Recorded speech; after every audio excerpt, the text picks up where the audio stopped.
Welcome to your morning AI briefing. My name is Harrison Painter, and I'm going to try to get you the news in 4 minutes or less.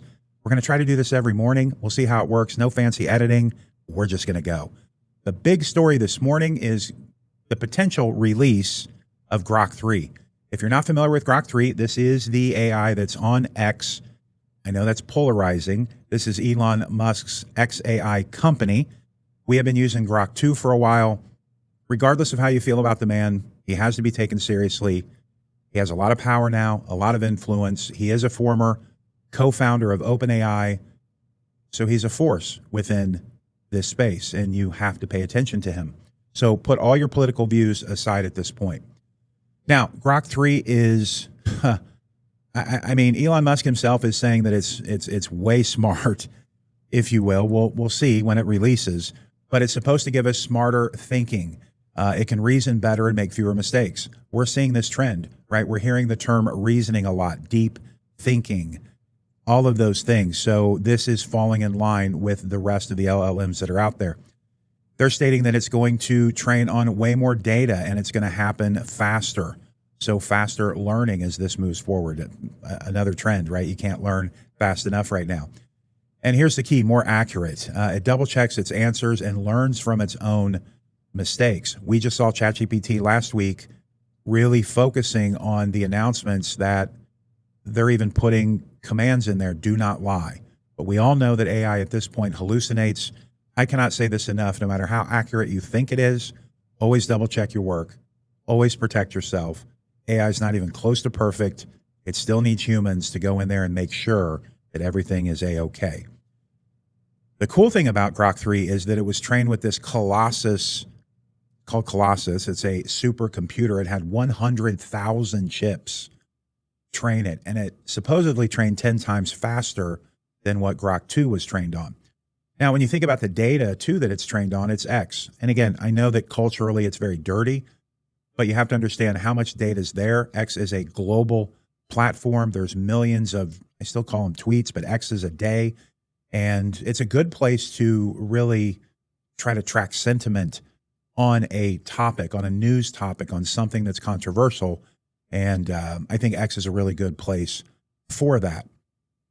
Again, put all your politics aside. We're talking business, we're talking marketing, we're talking AI, not politics. So it's not released officially. I still have Grok 2 on my phone. So as soon as that releases and I test it, I'll absolutely compare, give my thoughts. And the second story I want to share is Anthropic just signed a deal with the UK government. I think this is very important to take a look at. Anthropic is the parent company of Claude. That's another LLM very similar to X, ChatGPT, a competitor in that space. And this major agreement that they signed, they're teaming up with how they can use AI to improve public services. This is brilliant. This is absolutely going to be the future. They want to make, I mean, have you been on a government website? They're typically not very intuitive. They're terrible. If anybody remembers the Obamacare website when it launched and all the problems and money that went into it and how bad that the execution was, it's par for the course for the government, right? But the government is working hard. Different governments across the world, they're going to start implementing AI. It will make lives easier. It will allow people to understand services better, get access to more services. So I think this is a trend that's heading in the right direction. Look, they want government to be smarter and more efficient. We're seeing that trend right now in the United States. So instead of waiting on hold, anybody like doing that? Or searching through a confusing website that's terrible to navigate. I don't think they ever hire a UX person.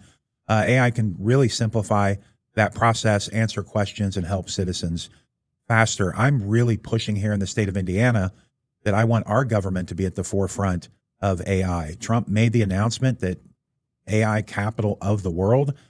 And I think that a lot of states are going to be slow. And historically, the Midwest has been slow to adopt these things. I am seeing movement in Indiana. It's amazing. I think a lot of people, they're tired of being the flyover state and not taken seriously. And AI is one of those technologies that's a great equalizer, and it no longer matters your geolocation anymore. So I do believe Indiana's heading in the right direction. They're going to continue heading in the right direction. And I'm going to do everything in my power as long as I live in this state to help make us one of the leaders in the nation. Now, the key will be, how can they make AI responsible? We all know it has flaws and bias and inaccurate information. Now, there's ways to improve that, of course, if you're training or fine-tuning your LLM, and that's what you would do here for government. You could create it and make it ethical, unbiased as you can, and secure. So it really just needs to help people instead of causing problems.